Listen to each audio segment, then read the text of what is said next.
Hello, I'm Zach Miller. And I'm Cheryl Tan, and this is Hampton Roads Business Weekly. Something we hope to do with this show is to provide entrepreneurs the tools and resources to help their businesses thrive. And to that end, I recently spent some time with a local group who provide advice, mentoring, and even investment capital for starting businesses, the 757 Angels.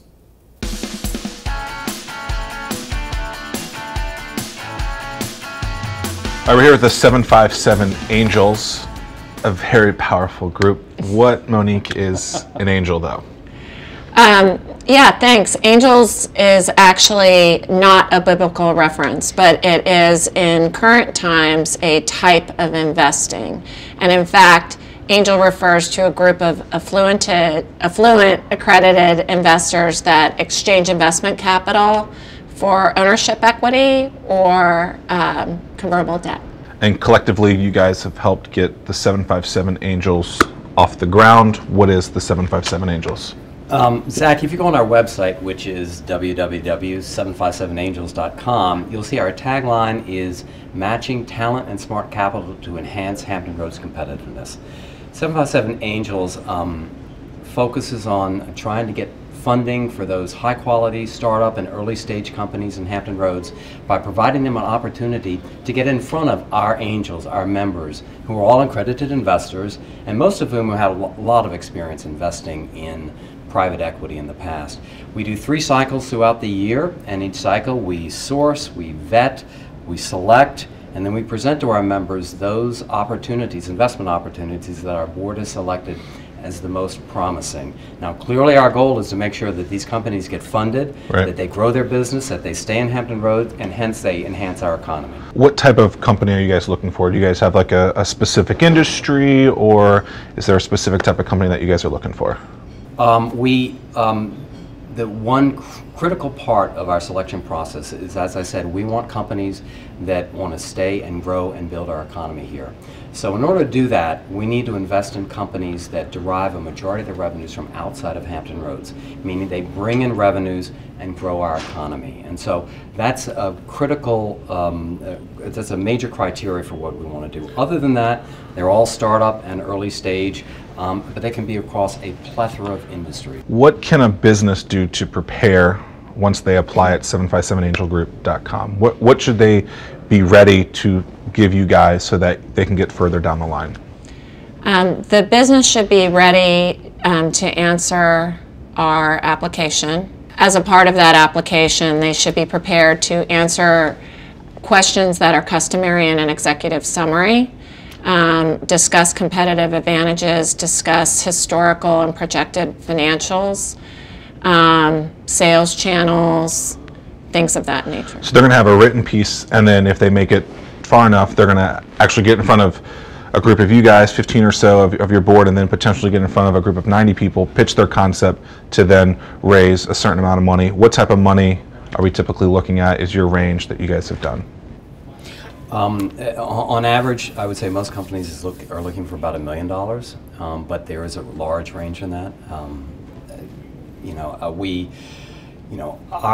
Our group, and it's something that's important to understand, unlike some angel groups that kind of pull together a fund and they all put money into a fund and then they make a decision as a group how to move forward, we decided to do something a little different here that some other angel groups have done. Each individual accredited investor kind of makes a decision on their own whether they want to go in. So part of our work is not just sourcing, vetting, and selecting and putting them forward, but then after the fact kind of trying to coordinate our angel investors as best we can so that they come together in a group to focus on investing in a particular business economy. So a ton of resources here from you guys, and additionally with Startwheel coming up soon, 757angelsgroup.com. Yes. Great. Coming up, meet the Virginia Beach teenager who has his own $1 million business. Plus, overcoming the entrepreneurial terrors. Next on Hampton Roads Business Weekly. Welcome back to Hampton Roads Business Weekly. Being an entrepreneur, it can be pretty stressful. You have a new business, a killer product, but now it's time to start collecting money. I sat down with Dr. Gregory Stone, a professor at Regent University's School of Business and Leadership, about how to overcome the fear of collections. It's a segment we call Entrepreneurial Terrors.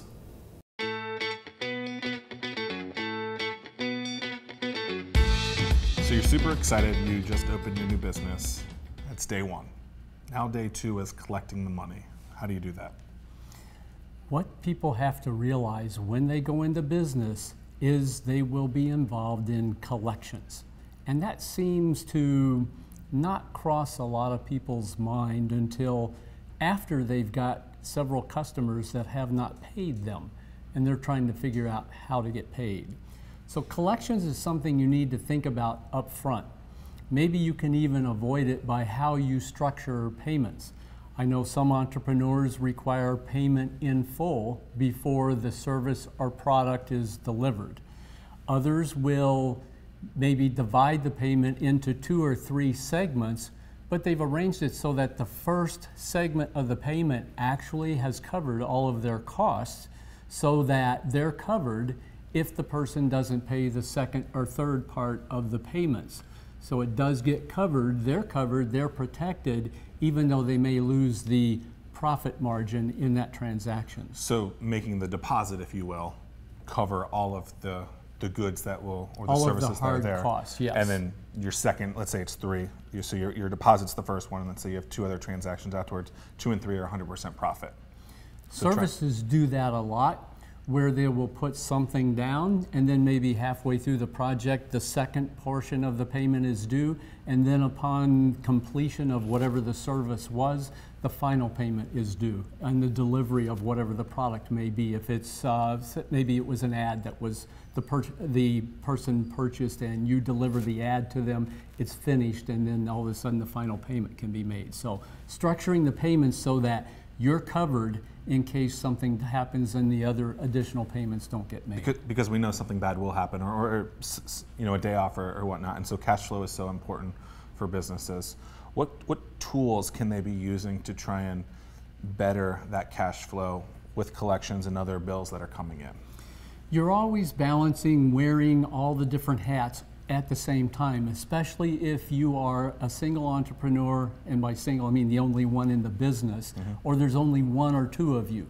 You've got, if you can imagine, this row of baseball caps, and one says marketing, one says accounts receivable, one says accounts payable, another one says sales, another one says, you know, whatever the other functions that you may have, product development. And you can't wear all those hats at the same time. So when you're wearing sales, you can't be involved in production and delivery of product. So you take the sales hat off, and then you put the production hat on, you build whatever it is you're selling, and then you take the production hat off, and you put the delivery hat on, you get in your car and you deliver the product to your client, to your customer, and they pay you for whatever it is. And there's this balance thing you have constantly going on the hats.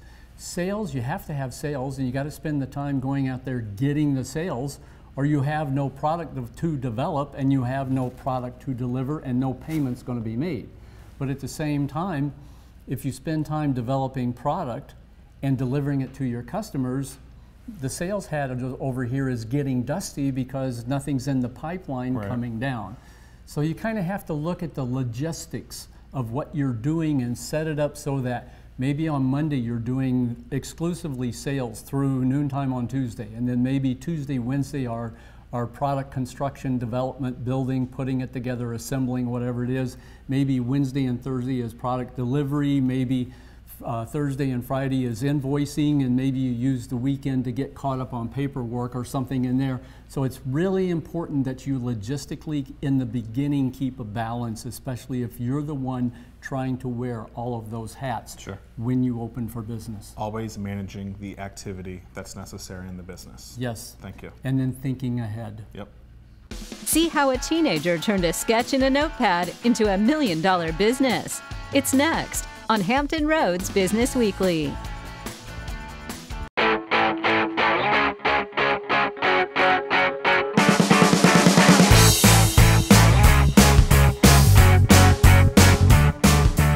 It's time for our Entrepreneur of the Week. Here we highlight local business owners to learn about the problems they have faced and the advice they have for other entrepreneurs. Today, our Entrepreneur of the Week is the head of a $1 million company. He's been featured on Good Morning America and Shark Tank, and believe it or not, he's only 17 years old. Here's my conversation with the owner of Define Bottle, Kostler.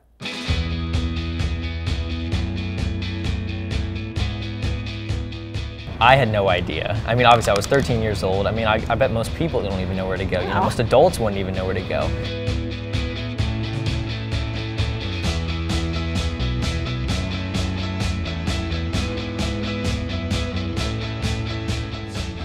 Carter, congratulations on being our Entrepreneur of the Week. Your story Thank is you. truly incredible.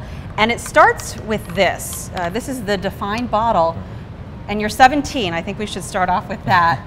4 years ago, it was just an idea in your head. Talk about that. So, yeah, like you said, 13 years old, I came up with this idea. The problem was my mom, she got really into fruit-infused water, and she had one of those pitchers that you see at like hotels and spas. But whenever she left the house, she always grabbed a soda or a juice.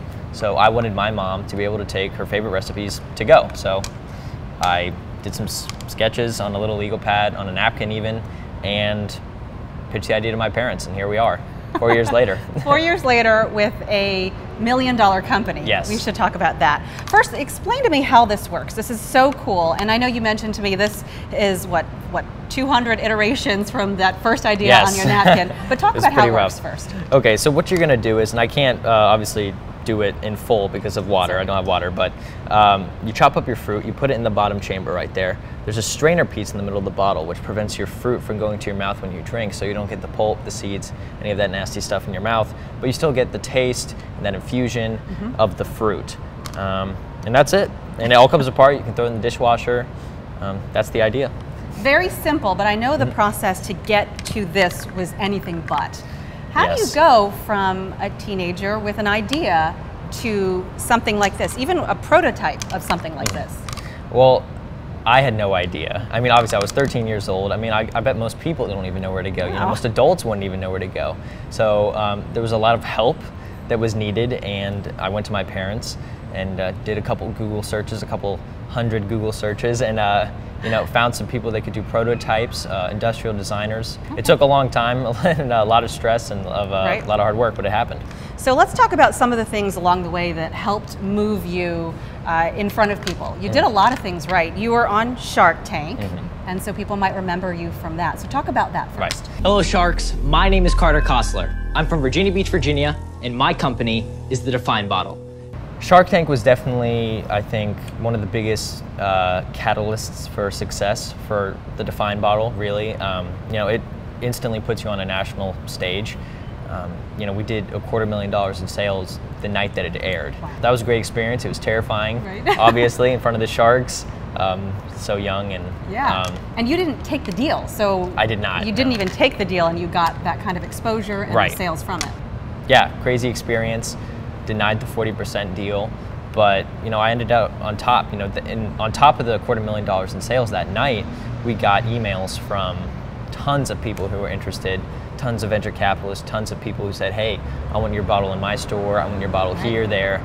So it blew up. It really did. So talk about where you can be seen. I know you've got a pretty robust website where you can purchase these, but you're in Target, you're in Dick's. We can find you on HSN. So how did you get in those places? And I think your strategy for doing that is so great. So talk about that. Well, really, for Target, for example, I just went on LinkedIn, and I was kind of wishful thinking. I just messaged the buyers for Target, the product buyers, and my strategy was to get into the produce section for Target.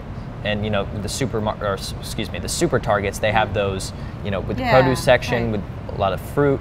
And my thought was, hey, put it in the produce section. People will make the mental connection. Hey, there's fruit right here. There's the bottle. So have the bottle in a little stand or something right there. And I pitched that idea in my short little email, thinking that I'd never hear anything back. You know, I'm you know, just messaging a Target buyer. Sent an email, And it happened within about a week, 10 days, I got a response back saying, let's fly you to Minnesota, you and your family, and you know, let's talk business. Awesome. Carter, great to talk with you. Thank you very much. And congratulations on being our Entrepreneur of the Week. Thank you very much. We'll show you how to get your business noticed on online search engines. Next on Hampton Roads Business Weekly.